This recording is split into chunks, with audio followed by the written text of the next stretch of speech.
Once again, I'd like to welcome you to this meeting this evening. We've just seen a very short but a very dramatic film, which I think gets across some of the complexities of what's happening, in particular in Helmand province in southern Afghanistan. Afghanistan, in terms of journalism, has a very large place, particularly amongst British and Irish correspondents. If you go back to the 19th century, the number of journalists working in that particular part of the world was probably almost equivalent to the numbers that have been working there in the last few years, and some very great reporters amongst them. Campaigning on the Oxus, the book Campaigning on the Oxus, the Merv Oasis, these fantastic stories by Times reporters and others, American reporters, some of them. Also struggling with trying to make sense of what was often an extremely complex situation.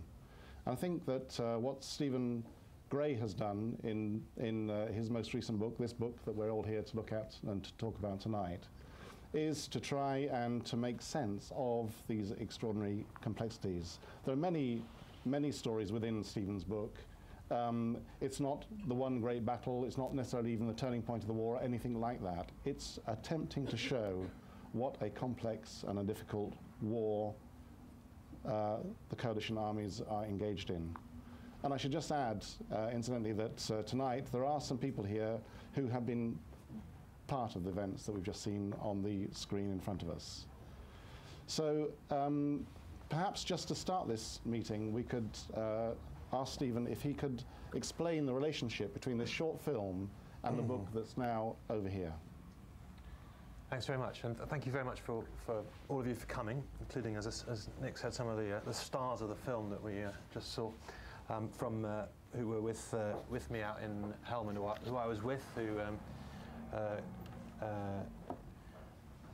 kept me alive when I was flapping, as they would say, in that village. I was actually there for the Sunday Times, took a video camera. You may have noticed that when I filmed Jake there, his head was generally cut off about this level. That was because I actually had the camera underneath a notebook where I was actually writing, and the video was just an extra thing that came along. But I came back from that trip, which was actually my first trip out to Helmand, Afghanistan, and quite a sort of quick introduction from being in a sort of office in London to sort of 3 days later being out in the middle of all that. I was obviously quite struck by, had a lot of different emotions about that whole episode, really. From obviously seeing the soldiers go through very traumatic moments of losing one of their closest comrades, to also seeing civilians being killed, and that the unit involved there, which you saw there was an group of American Special Forces. I didn't name them there, but they are named in the book, called Task Force 32, which is American Green Berets, who also had the task of working with Afghan forces in Helmand. And one of the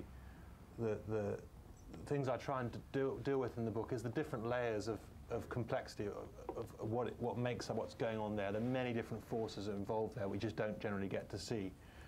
And what intrigued me about I was given the chance of getting back and meeting a lot of these people and going back out, and I said I would love to do that, but I'll do it my own way, and I won't, because the army gave me access, they offered me access to that. I said fine, but I'll write my own book, and it will be I will try and look at everyone involved, not just the British Army, because there's been a few books about what the British are up to. Because I think what's very interesting about this conflict is how all these factors all these different agencies are working together. So I went back to Afghanistan again, and I followed through with the 52 Infantry Brigade, which was the brigade that was in Helmand at the time, and tried to interview as many people from as many units as possible. But also went to Kabul and Pakistan and interviewed Afghan officials, various intelligence people, and diplomats, and people on the American chain of command, generals on the American chain. And I went to the United States and met up with all the Americans who were involved in that same Musicala operation I hadn't met at the time. It was very clear at the time this is a huge operation. It involved an attempt to, the background to the event had been an attempt by various agencies to turn a leading Taliban commander, and that was the spark for this whole operation, was turning that commander over. His name was Mullah Salam. And there was also a huge battle going on, of which I only witnessed part, and that was in the drive to show this was an Afghan operation to take this town. The very size of this battle had been essentially concealed, and it was really certainly the biggest British-led battle that had taken place in Afghanistan. And the more I got into it, the more interesting it got, really. And there was obviously this huge I found out what had happened in all the war cabinet meetings in Kabul, where this war is essentially run, and got a story that involved a great deal of intrigue, directly involving the president of Afghanistan, and I got to know something of what the British think of, and other allies think of, President Karzai and his rather indecisive and ineffective style of leadership, but also what it is that people think about the way this war is going, some of the confusion about objectives and about whether we're winning or not, the tension that existed among among friends and with the Afghans and with between government departments, all the different complex layers, which I think make what I've tried to do is rather than write a sort of essay about the things that I'm not the expert on, I've tried to tell a very simple story that follows through what amounts to, in the end of only several days, but follows that same story as it is seen from different levels, from B Company and the other units on the ground, that, as I saw, but some of what really happened. And obviously, I was there in a having just met these people in a high intensity situation. I'd never been. The backstory on that film is I forgot to switch the camera on until after we'd been shot at the first day. So you missed the sort of bit when I would have become sort of famous, being sort of all the sort of rounds going around, and when I was flapping. But and it was quite a shocking experience. I didn't do probably the best job I could do as a reporter, and actually, if I had done a better job, probably my best job, the thing would have been reported a little bit differently, I think, because actually in that incident there, I later discovered there were 7 people that died, and civilians, including 2 children, did die in that incident. And there's an example of maybe what you get when you're embedded and what you get when you actually dig into it a bit afterwards and get to know people and find out what happened. So that was actually, a more. If that had been the only thing that happened to me, and there hadn't been, for example, a death of one of the people I was with, I could imagine the Sunday Times would have made that the story of the Musicala operation. That 7 civilians died in taking a Musicala, and that perhaps would have changed public perception because there were only 2 reporters there covering that whole operation. So there's a number of themes that go through this book, and I'll just let you respond to really what is of interest, really. Both the situation for British troops and American troops fighting there on the ground, the work of other agencies that are operating there, and the ability to actually achieve something concrete for the Afghan people, and the tensions between them, and also the tensions between the conventional forces that operate there and some of the special special forces that also operate there, about which we don't hear much about, but are absolutely central to the fight there. Because as one general said to me, there is what they call the framework operations, the sort of regular work of dominating ground and securing the place, which is one side of the operation, and then there's what he called the manhunt on the other, and that's a vital part of, as they see it, of what is going on in the war in Afghanistan, and that is, hardly reported on. Okay. open. There'll be a lot of questions. I just want to ask one or two questions while I've got Stephen here, as it were, in front of me. You talked, Stephen, just in that introduction there, about the forces on the ground. Now, I mean, we can all do a fairly straightforward calculation. We can talk about the Afghan National Army, we can talk about the special forces on both sides, we can talk about the CIA, we can talk about the Marines, we can talk about the British Army, we can talk about NATO control, and we can talk about Operation Enduring Freedom. How can you make sense of what is happening? I mean, that's probably not a complete list, but all those forces are operating sometimes presumably under different chains of command. Yeah, I think I counted there were, in Helmand, although you tended to sort of see on screen if a British sort of commander of Task Force Helmand who would be running the show there. There was, I think, 7 different task forces at least that were operating in that zone, and most of them came under, at that time, came under 2 separate commands.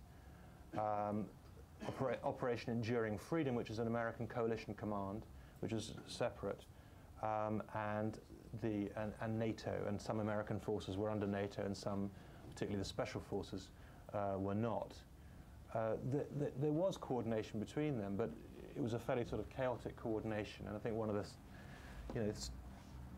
striking things that come across is how often conventional forces have to pick up the pieces, or at least take the consequence for actions taken by special forces.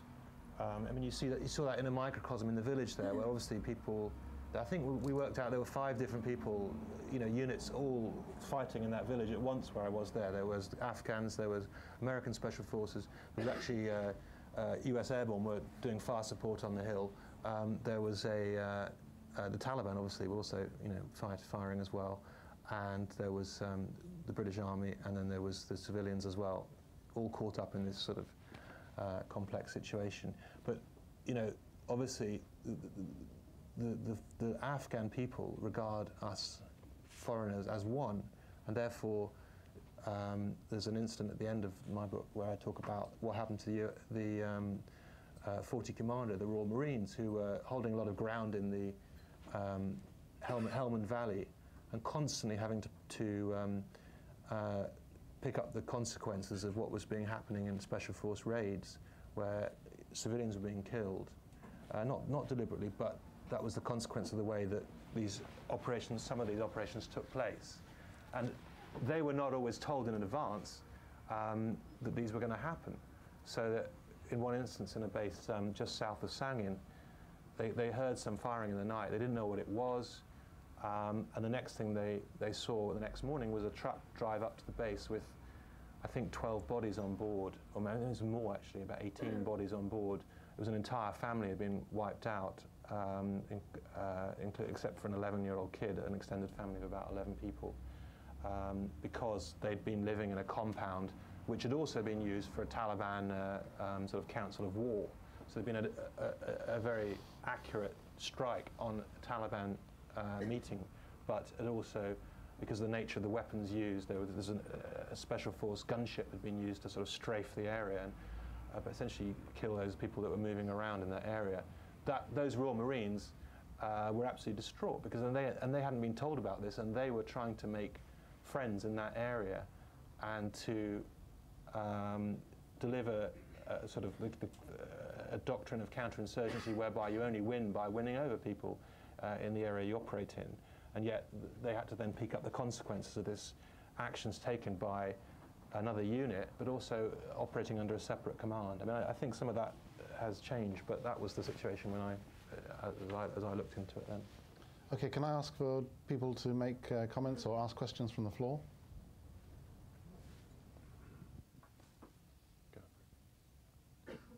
Who's going to be first? Gentleman here. I'll be first. Just this is a very personal question, but one of the things that seems to run through your short talk is that, and from the film I've seen, is that you develop, when you're on location, a very close personal relationship with the soldiers who protect you, who you trust will risk their lives to save you. And at the same time, there is a contradiction, because they have their view of the war. You don't want to harm them, you don't want to attack them, but there are journalistically 7 died and you reported 2. where'd you get the figure 2? Well, you were told by somebody that 2 were dead, and you didn't go over and check it out or something because you were busy doing something else. So how do you personally resolve the conflict between the identity that you feel, respect that you have for the soldiers, and there's no question about it in my mind that there is a great deal of respect due these men to take their lives and, you know, put their lives on the line for us. At the same time, the failures, the mistakes, the difficulties that occur, and how do you resolve that as a person, as a human being? Well, first of all, I'd say that I was honoured to be with those soldiers, and I, you know, they did keep me alive, as it were. Although, you know, obviously I chose to be there and put myself in danger. And I didn't know them when I arrived, and therefore I wouldn't expect them to tell me absolutely everything about what was going on there, and to trust what use I'd make of any particular information. I don't think anyone actually misled me at any point. To be honest with you, I was completely shaken up because I'd never actually been shot at before, although I'd seen quite a few conflicts, and no one had actually, you know, been that close. So I wasn't probably functioning as a reporter as well as I would have done if I'd been in that situation, you know, having been a sort of, you know, veteran war correspondent. So I think that's probably the only reason that I didn't maybe get to the bottom of everything that went on, you know. So I don't, you know, if I'd been actually in hindsight, I should have like kind of abandoned the unit that I was with, you know, run up to where all the civilians were and started interviewing them, you know. But at that point, I didn't know, you know, where the Taliban were and what was going to happen next. There was quite a lot of, you know, fighting going on. So I didn't do that, and I, you know, was more conscious about my own safety. And having also been sort of shot at, I sort of thought, well, that's kind of enough, really. You know, I could have got something to write about, you know. So I remember just sort of sitting behind a wall, having a cigarette, and hoping that the Taliban weren't going to flank round. This was just kind of the sort of safe position, you know. So I sort of think, I mean, I've been in a few conflict zones, and I have, you know, despite having not sort of been under direct fire, I have sort of seen a few things. And my position is that you're always essentially embedded with somebody, unless you're a professional soldier, or you've sort of hired your own gunmen. You know, somebody's protecting you as a reporter if you're right up in the front line. There's no way around it, and you're always going to feel some loyalty, I think quite rightly, to people who keep you alive. So I don't have a problem with that. But I do think you have to sort of be clear on the terms that you're there for, and also try and step back and try and do an objective job, despite recognising you still have that obligation. And kind of, I think I do that in this book, and I sort of feel the need to understand what was going on there in a deeper way, and try and tell the full story. I think you don't really get very much being thrown into the company of people as you do in these kind of embeds at all. You only really get the full story by doing the kind of thing that I do, what others have done, where you just spend much longer with people and actually find out what they really felt at the time. Because I think, you know, you wouldn't have got any more by turning up unembedded, if you like, working independently, because they just wouldn't have known who you were, and they wouldn't have people wouldn't have sort of said what they really felt. So I actually think there's a benefit of establishing that relationship, but don't kid yourself that people turning up on the front line for a few days is going to get anywhere near the truth of it. So that's the way I resolve it. Can I ask you, Stephen, whether you got insights into the ways that those soldiers perceive the war? Yeah, well, obviously, I interviewed about 200 soldiers, and obviously, I think the main thing is that what I've always enjoyed about covering actually both the British and American military is how, you know, despite this kind of, you know, fixed chain of command, when you actually meet people privately, how different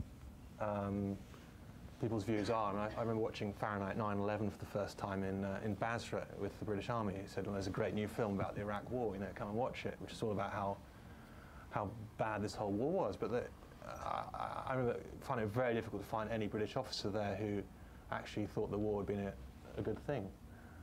So despite the fact they were doing this stuff and doing their job as servicemen, they were being open and thoughtful about what was going on, and that made it very, very interesting to cover it. And the same in this war. I think that, let's be honest, that it was extremely exciting being in that village just for a few days, and it's extremely exciting being in the in Afghanistan with the British Army in what I think a soldier. We were making a film on Monday Dispatches, and I'll plug that.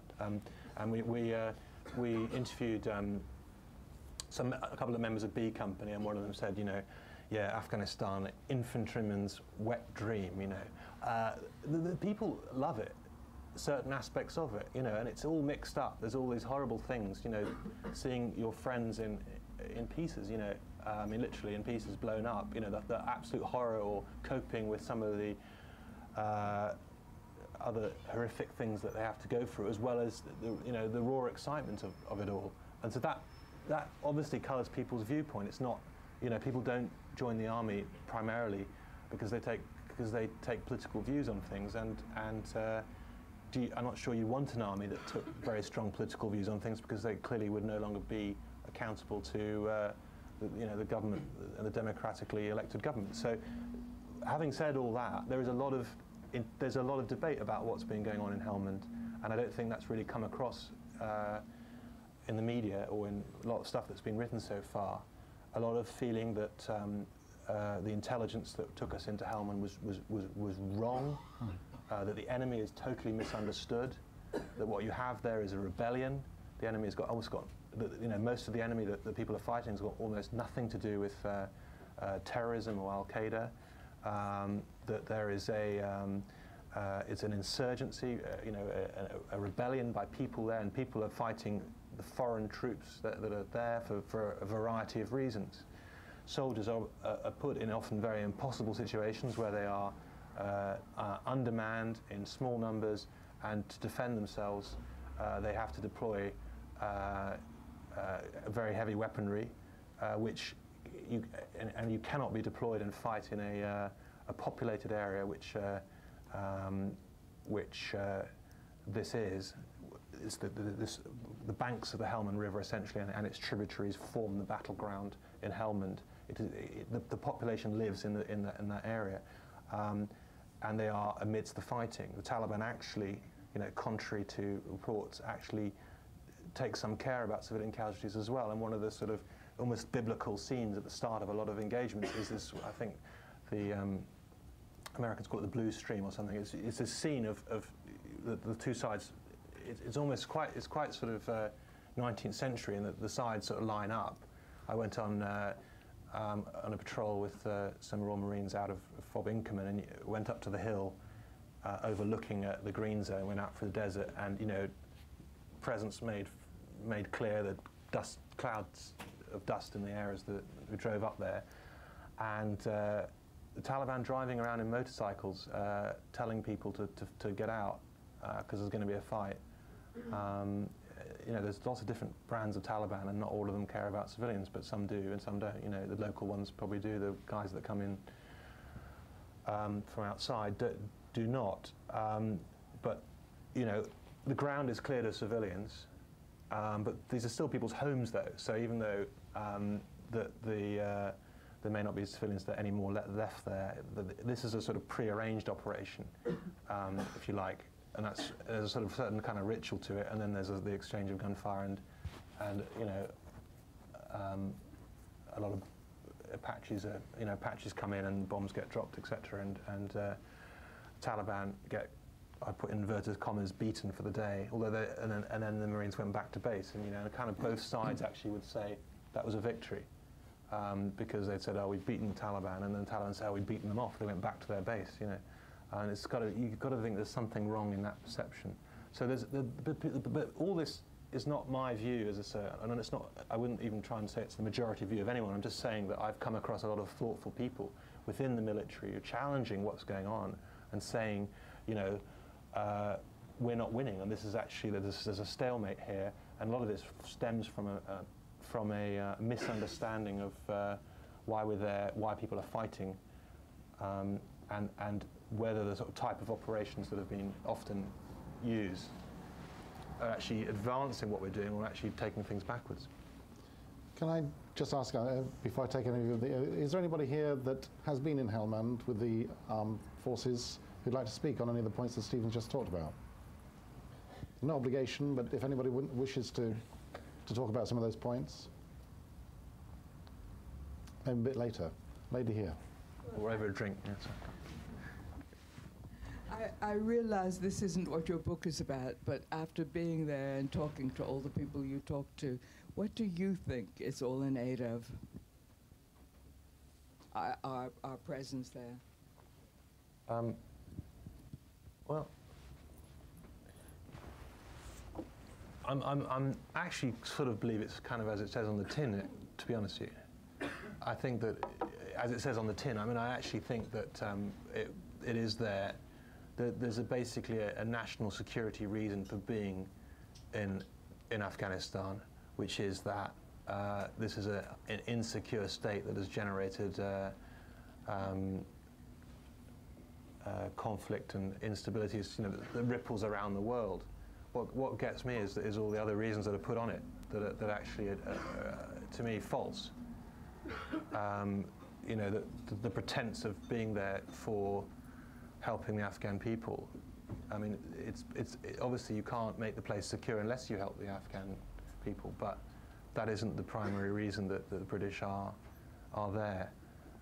But the question is, so I think that is the reason that we are there and deployed there. All I would question is whether the strategy that's been used has always, furthered that aim of making the country more secure, and whether you can actually deliver that much with foreign military force to actually make the place more secure, whereas the actually application of non-military force, of actually delivering on the promises of aid that were given, would actually do a lot more. I also think you can do a lot more with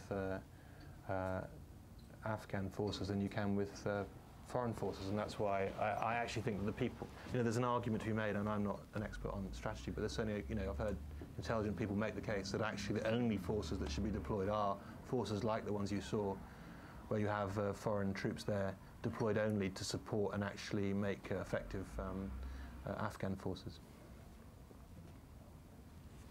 I do the red top.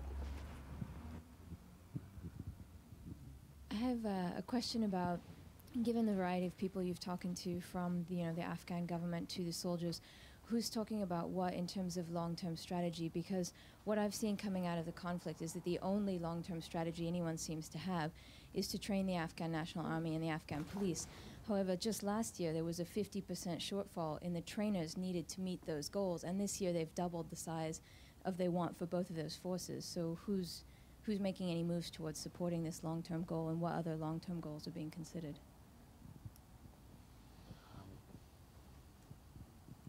Actually, there were limits initially placed on the, as I understand it, on the size of the Afghan National Army, for reasons I don't know. I presume because A, the cost of it, and B, the sort of danger of creating an Afghan fixed army was considered, problematic, and perhaps would cause problems with Pakistan.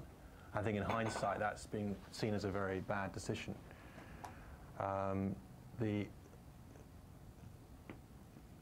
I don't think that the strategy was particularly well thought through. The deployment initially by the British was extremely hasty, based on poor intelligence. It was not geared to necessarily understanding why it was people were fighting. We've misunderstood the drugs problem. I think that what seems to be the case is that well, I'll state it more strongly. If you look at a map of Helmand and draw on there the areas of drug production, they basically follow the Helmand River, and also there's a huge area of irrigated land created by an American irrigation scheme in the 1950s and 60s. That area of land is the prime area of poppy production. Now that has been, until recently, that was the central, known as the Afghan Development Zone, the central area of Helmand that was supposed to be secured by the Afghan government. So whilst And a lot of it is, the poppy is actually grown on government land, and certainly with the consent of government officials. So when people say that the poppy the poppy sustains the rebellion, they're right, but it also sustains the government. And all sides have a stake in that drug war. And actually, in Helmand, all the intelligence I've seen is that the government have more of a stake in the drugs than the Taliban do. So, but they're both intimately involved. But it is pretty screwed up. And there's an interesting story about the fighting that took place in Sangin, which is the town, one of the centers. It's been pretty much the centre of the war in Helmand. So how was the story portrayed? The story was portrayed in public and in various accounts of, it's in 2006, the summer of 2006. The British arrive, and the Taliban is revolting across the countryside. The town is at risk of falling to the Taliban, and so the British are sent up there, the Paras, and they go and defend the government and keep the government's flag flying in Sangin. And they didn't have much option, because otherwise the Taliban would sort of take these key centres. But what we miss out there is the drug war that was going on there. What actually was the case, according to people I've interviewed, including various people who were actually Taliban commanders there, but also British officers and officials of various agencies. There were two tribes in this town, both involved in the heroin trade. The tribe that had dominated the administration and was linked to the then governor of Helmand was, I think it was the Alakozai tribe. They were trying to corner the market in heroin on behalf of the government, and using the instrument of President Karzai's government to corner the market of heroin and drive out the other tribe. And in those circumstances, and they controlled the intelligence service and the police in the town. In those circumstances, the other tribe, Ishaqzai, who the other tribe were branding as terrorists and telling the Americans to go and raid their places and all the rest of it, were driven into the hands of the Taliban, to the point where they went to Taliban and they drove people, went all the way to Quetta over in Pakistan, and said, look, we've been branded terrorists and they're trying to take over here. What do we do? How do we join, sort of thing? And that's how the war in Sangin began. And we got mixed up in that, and very few people were informed about, even among soldiers who were sent there, were informed about what was going on there.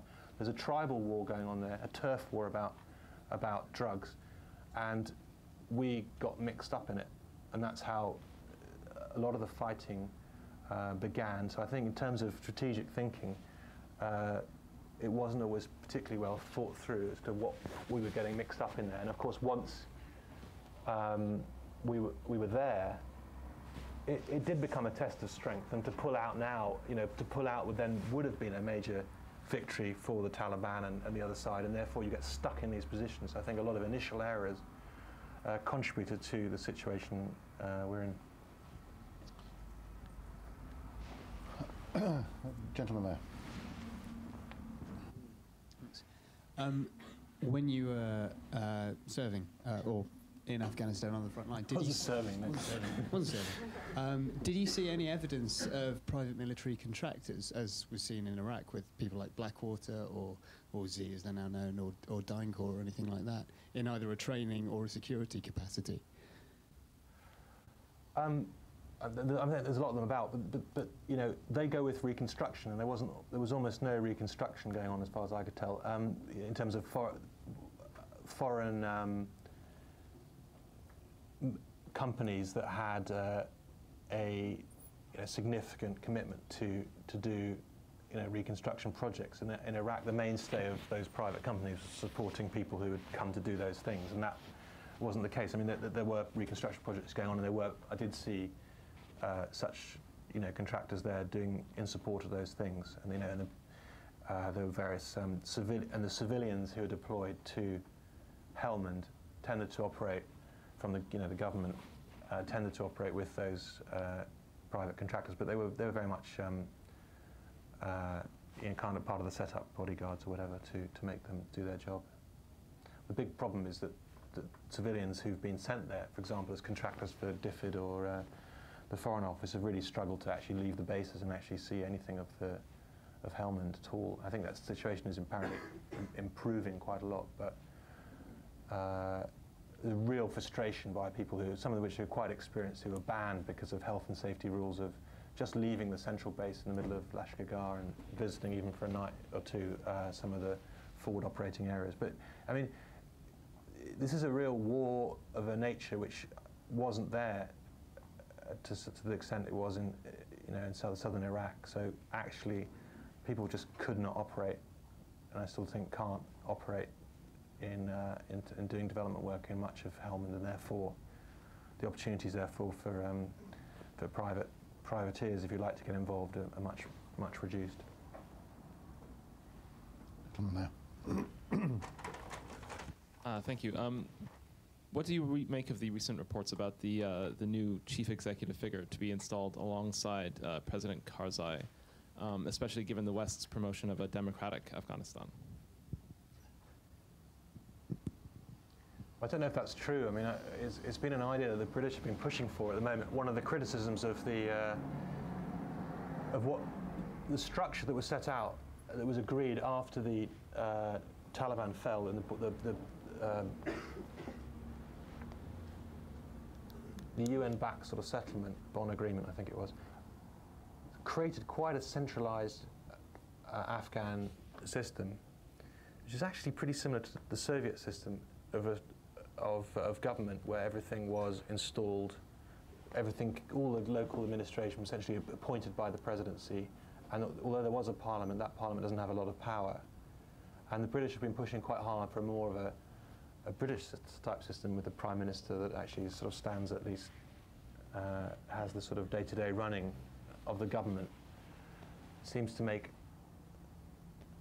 whereas at the moment you have it's partly due to the character of the president, as far as I understand it, a president who intervenes and essentially micromanages much of what happens certainly in the south of the country, and not always to best effect.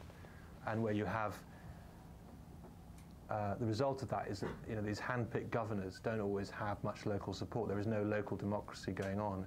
It's difficult to see once the war's sort of in action quite how you'd sort of get a local democracy going. But you don't have that support and coalition building going on at a local level that can actually mean that the government is seen as representing the people. That's why people see it as very much as a sort of foreign, linked to the foreigners, and that's why there's such widespread support for the rebellion across the south. So I think that I mean, I just don't know, but I certainly imagine that trying to reform the way that and look at whether the type of government that was set up, essentially, imposed on Afghanistan after Taliban fell, is necessarily the right one to actually ensure that the government is actually,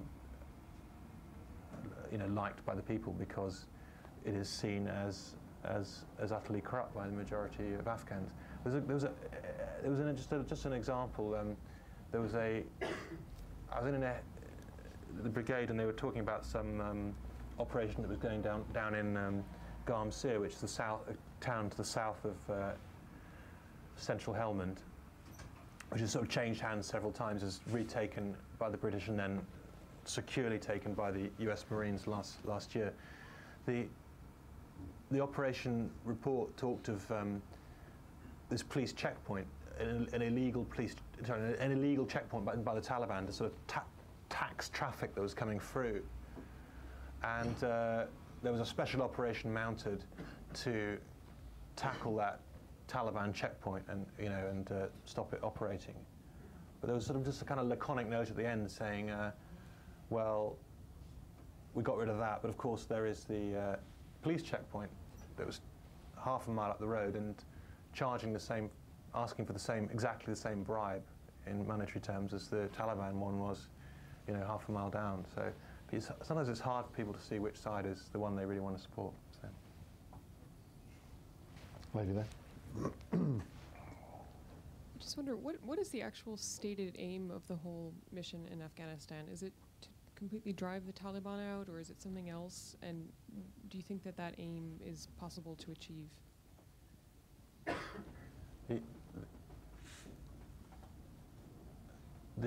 Well, I mean, the aim has varied wildly. I think that's been the main problem, actually, is that the United States and Great Britain entered Afghanistan after 2001 to get rid of the Taliban, to find Osama bin Laden and to topple the regime that had supported his terrorist activities. You know, the Taliban was toppled in part, but they never caught Osama bin Laden, so that mission has kind of been ongoing. Then NATO came in, and initially to support the Afghan government in Kabul. It's spread its influence further and wide, and you ended up with these two separate missions, the anti-terrorist mission and the mission defined initially by John Reid, as far as Britain's concerned, then Defence Secretary, as providing security for reconstruction. And then the mission has changed again, to my mind at least, into essentially a traditional counterinsurgency mission, which it wasn't really before, of fighting a rebellion and suppressing a rebellion. There's now an attempt by both the Americans and the British to redefine it. You saw Obama speak last week. It was very simply about, again, about terrorism and making the country secure so that terrorists don't gain hold again. But ultimately, the simple mission is to make a stable country, and I think that's leaving aside. And what you're seeing now is that sort of, if you like, basic security mission becoming the straightforward focus, and all the other things that were talked about, you know, improving education, women's rights, democracy, all being pushed to one side.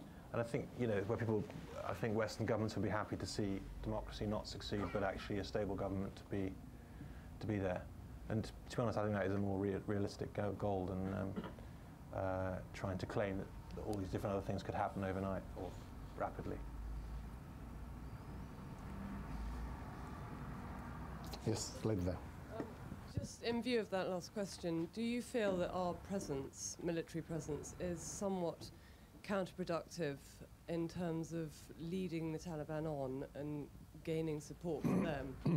And to that extent, what do you think Barack Obama's increase in troops on the ground how will that affect the outcome of this, if there is an outcome?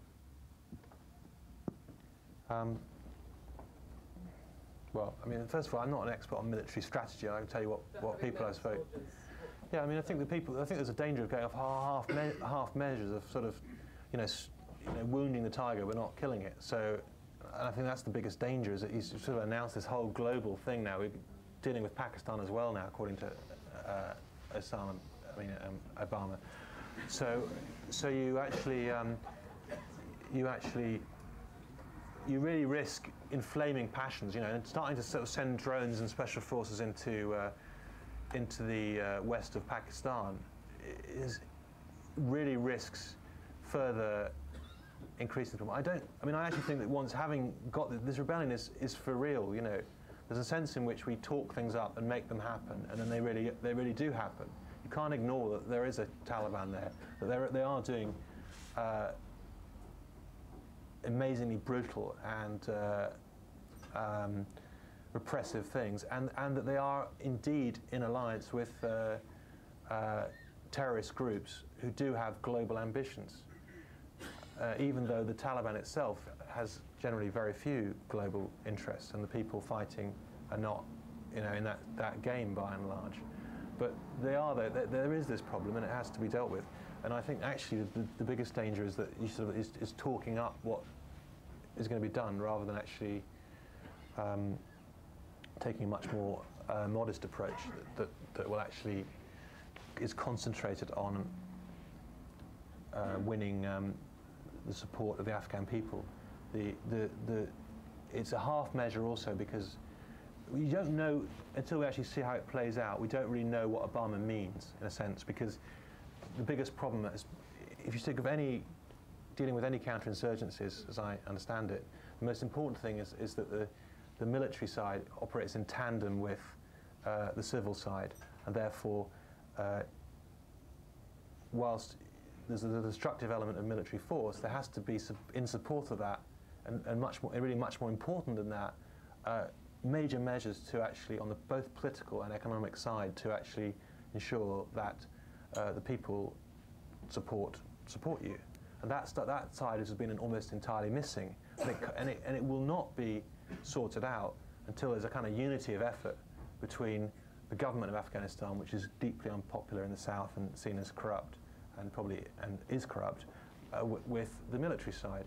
And how exactly President Obama is planning to sort of engage with the Afghan government to do those sort of necessary reforms is unclear, and you wouldn't expect him to announce it, because it wouldn't be like the best diplomacy in the world to say, well, I'm going to do this with President Karzai, or threaten him with this, or offer these incentives. So in some ways it's quite difficult to judge without knowing what else is going on. I'm sure we'll find out about that. But I think the sort of reading I get from people in the military who sort of are engaged in this, strategy rethink is that it's kind of going in the right direction, but there's a real danger of incrementalism that you saw in Vietnam, which just ratchets up the pressure, but doesn't really take the sufficient, grasp the nettle, for example, on the political side, sufficiently to actually solve the problem. So you don't think that more people are being recruited by the Taliban because of our military presence there? Hard question. I'm not really angling it at you. Well, I don't know. I mean, I think that I'm not sure that. I think that the initial deployment, and it's not just talking about the British, but the way in which the troops came into the south of Afghanistan, and also the way in which the campaign was fought until then, largely led by US Special Forces until 2006 in the south, raiding so-called, often with very bad intelligence, raiding places and demonizing people, allowing themselves to be exploited for the purposes of grudges between different tribal leaders. For example, they were denouncing people as terrorists, and getting the Americans to settle their scores, and often in support of some drug dispute, particularly in Helmand. All that was going on, so that did stoke things up. I don't think that the way in which the British were used initially did, I think, also help to stoke things up. But I mean, I would say now, I think that there's still an element of that, but I think it is balanced up to a point by constructive stuff that is going on to try and make this much more geared towards what people want in Helmand. So, gentleman here. Did you get any sense? Were you able to get any sense of whether the Pushtun revolution, as you might call it, is actually likely to morph across into the rest of Afghanistan and the other peoples in a way that, in the sense it did with the Soviets?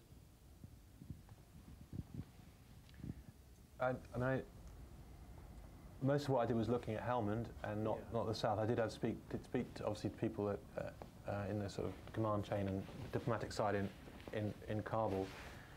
I think that there are worrying signs that you see even in I don't know the name of the province, the areas that have been the strongholds of the Northern Alliance. Some of them are seeing Taliban. Kunduz, for example. Yeah, and what's it? I forget anyway. But and that's a worrying sign. And what you're seeing is I remember reading that you can describe an insurgency, a rebellion, as either being led by a sort of organised group or the result of smouldering embers that catch fire. And it's quite worrying when you see that the strategy, apart from sort of holding, they're called the framework operations, are holding ground in various bits of land in the south. A key part of the NATO's military strategy has been the elimination of key leadership within the Taliban and, as I say, Al-Qaeda. There are not really many Al-Qaeda targets in Afghanistan, but Taliban leadership. They've been striking them out. If you looked at the map of a link diagram as they would draw up of all the Taliban leadership as identified across the south 2 years ago, most of those names have been crossed out primarily by special force operations, but also just in the course of combat. Now, what's striking is that the war has by no means petered out. And what that does rather suggest is that there are these smouldering embers that actually mean that you snuff something out and it pops back up again, because it's as much to do with that about anger towards the government as it is about any organised attempt led from Pakistan to try to deal with it. And that's what really worried me when I sort of read, President Obama's speech. Is it was all about going back to Al Qaeda and that sort of thing, and it just justifies why we're there, but also doesn't really address the nature of the enemy and why it is they're fighting, which, if you wanted to solve, bring security to those areas, you have to address, and you can't. It's not really about, but it's not really about what soldiers do. It's about what the Afghan government does and what civilian agencies do to actually engage with local people and actually find out what they want and how it is that, the reason why they're so angry that they want to actually take up arms against the government and the foreign forces that support the government. Gentleman there. Stephen, you spent some time with the Afghan National Army. Was it 3 or 4 weeks, or whatever? And clearly, you would have seen them operating and what they're doing. You saw them having a quick spliff around the corner. You talked to General Hyardine and so on. And what do you think of their potential? Do you think they've actually got do you think they're the army which can start taking this forward? Well, again, I mean, the people here who know a lot more about it than me, but who were with the Afghan army a lot longer. But my impression really from them is that there's basically a mixed bunch, and that there were people there with amazingly courageous blokes who and also leaders. But it had a long way to go, and I think the problem was just over egging what they were able to do, to the point of perhaps creating too much optimism about where the campaign is. And that's been the problem, I think, of looking at the whole thing with rose-tinted spectacles and not seeing the extent of the problem. I mean, in that Muscat operation, I thought there was a defining moment for me when there was a big camp in the desert, and you had this tremendously charismatic brigadier, Mahidin, who was a sort of the face of the operation. And he seemed like an extremely capable man who had an idea of strategy and all that sort of thing. But there was a moment he said, he had all the troops assembled, he'd done the kind of Napoleon and moved the rocks around, and said, this is what we're going to do, and da-da-da. And then he said, I have basically one order for you, soldiers, obey your mentors. And that was it. They were there to be, he'd done his sort of bit, but essentially the operation was going to be run by the British mentoring teams. And you saw in the village there, the commander of that battalion was, there were soldiers there fighting hard among the Afghans, but the commander of that unit was battalion, and the Afghans call them Kandaks, had put up a table on the hill, I believe, and wanted to drink cups of tea and watch the thing while Jake, who's here, was actually running the battle. So there is, a significant way to go. But one thing I would say is that they fight continuously, and they're sent back on breaks, but they're basically there year-round, and they've taken an enormous number of casualties, and many of those casualties that you don't hear about actually. There was an exchange I saw where someone in Sangin, where someone was saying about the Afghans, the Marines were saying, these Afghans, they fire wildly in all directions, and then someone's on behalf of the Afghans said, well, actually, in the time we've been here, I forget the figure, but I think maybe 6 soldiers had been killed by British soldiers by mistake, whereas no British soldiers had been killed by the Afghans firing wildly. So the only way that you can win in a place like Sangin, according to and it's the people who told me that all this stuff are the people who I think are at the centre of this whole campaign. It's not even majors or captains. It's corporals and sergeants who actually are in touch, who are working in small units, which is the centre of any counterinsurgency. And what they tell you about these places is that the British soldiers cannot dominate a place like Sangin, which is what you need to do. They can build forts and will watch over the green zone, but the Taliban, who don't wear any uniform, can be wandering around amongst them and they wouldn't know. Only people who could do that and dominate that ground were the Afghan army, who were in touch with people and could recognize people a mile off and say he's a Taliban or whatever.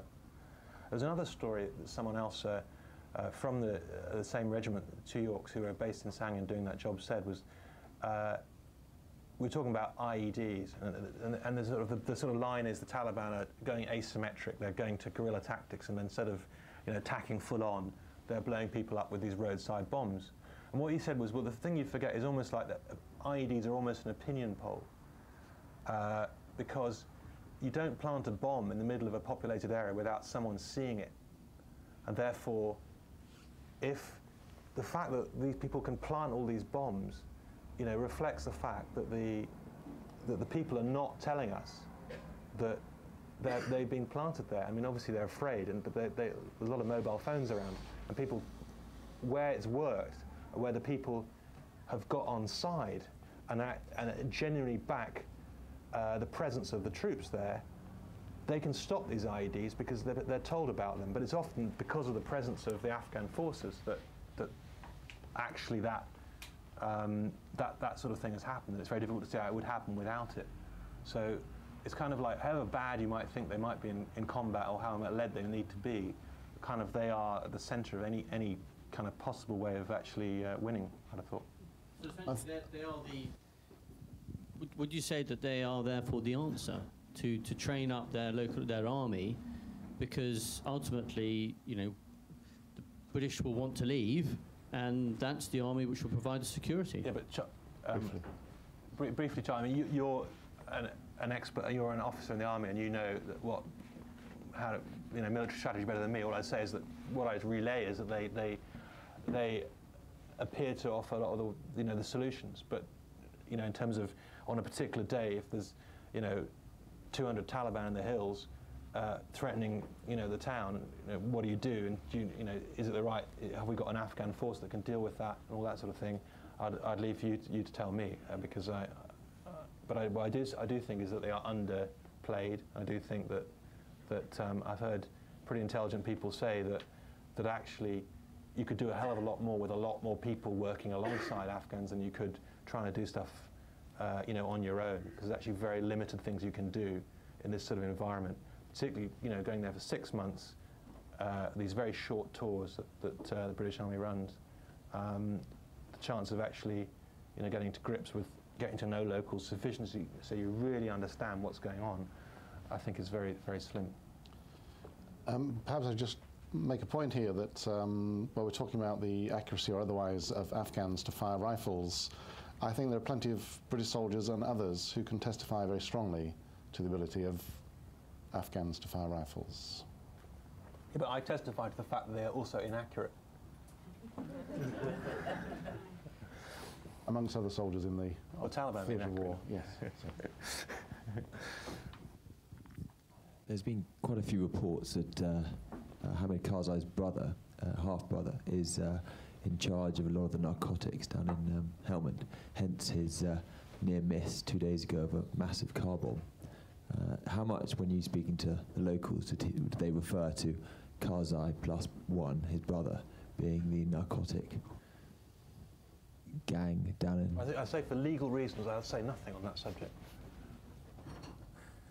No, I won't say that. But you're right, there have been reports. Yeah, I mean quite extensive reports. Yeah, I don't think this is... I can't really say that much about that, really. I mean, all I'd say is that what you can say is that, as I said before, is that there are a lot of people in the government, officials at all levels, who are deeply involved in the drugs trade, and you cannot move a package of drugs around through all the police checkpoints without people knowing about it, and people are not getting prosecuted to the extent that they could be because there are people being covered up. I mean, I don't blame it personally on Karzai. I don't know enough about the internal workings of the Afghan government to work out why it is these things occur. But clearly the drugs trade depends on that corruption. I remember talking to people from the poppy eradication force that was active in Helmand last year. It was run by, the guy who ran it said it was described it said he was running a team of mercenaries. It was people driving around in quad bikes. And he said, I've got, Bosnians, Ukrainians, Rhodesians, refugees from all kinds of wars, and we're all we're going off with American State Department money, using Huey helicopters straight out of Vietnam, churning up the poppy fields. But the interesting thing was, he was given this program called the Poppy Eradication Program, a nationally run thing, and they were targeting specific fields to be eradicated. Now, officially, the British who in theory ran or the lead nation on the counter-narcotics, had devised this scheme of targeting the big heroin, opium fields, and they had, using a university here, had contributed to a whole map of the whole area around Lashkar, which specifically pinpointed the exact fields that should be targeted. And the British had provided that information. It had gone through the Afghan government in Kabul. But the interesting thing, as the information was spewed out to the guys on the ground who were going around chopping up the fields, they were saying, it's funny, isn't it? Because the fields we're told to send are the little ones. And right next to us is this vast field, and we've told not to plough it up. So, somewhere along the way there, between these researchers at this university in England who are looking at the satellite map and saying that field needs to be taken out, and the instructions that were received by this sort of American-backed team of mercenaries on the ground who were driving tractors for all this stuff, there was some corruption, and I say that seriously. I mean, I have no information or even reason to believe that the president is directly involved in that, but clearly someone is not getting a grip on that, and that's obviously a big issue. I just point out there that a single opium head can be milked 8 or 10 times. Quite often what happens in the eradication process is that it's milked, say, 8 times, and on the 9th time it's cut down, and they call that a success. So that's the way the business actually works. And the other thing to remember about the opium business, I think many people here don't realize, it's well worth looking at the UN statistics, because the one thing that is pretty accurate in there is the number of people that are involved in this trade. There's 1.2 million people employed in the opium business in Afghanistan. It's not a little industry, it's the biggest industry in the country by far. And it's not a tiny job to eradicate. This is a huge way of life for a large percentage of the country. Well, Richard Holbrook has just said the eradication problem was a complete failure. Well, he's got a point. You can look at the figures. Where? That's also true. We are getting towards the end, so if there are any last few questions, you want to make that point more forcefully. I was just curious about the fact that you said that the rebellion's not petered out because it's now to do with anger. And I sort of wonder about the Taliban's kind of circular arguments, because what they've actually brought about now is the fact that there's going to be an influx of even more troops, which will create even more anger, and the fact that, the insurgency has helped to divert attention away from better kind of government effectiveness and action on corruption, and also away from more development, which can't be carried out in insecure areas, which again sort of generates more anger. So I'm just curious about, whether you think it's become about that rather than about the fact that the insurgents are kind of nihilistic and whatever. I think, and the point I make about the troop numbers is that it's about how you deploy those troop numbers, because actually the key to winning people over is to have sufficient numbers of troops in a particular area to dominate the ground effectively, so people feel secure and feel that you're going to be there for the long term. I mean, the biggest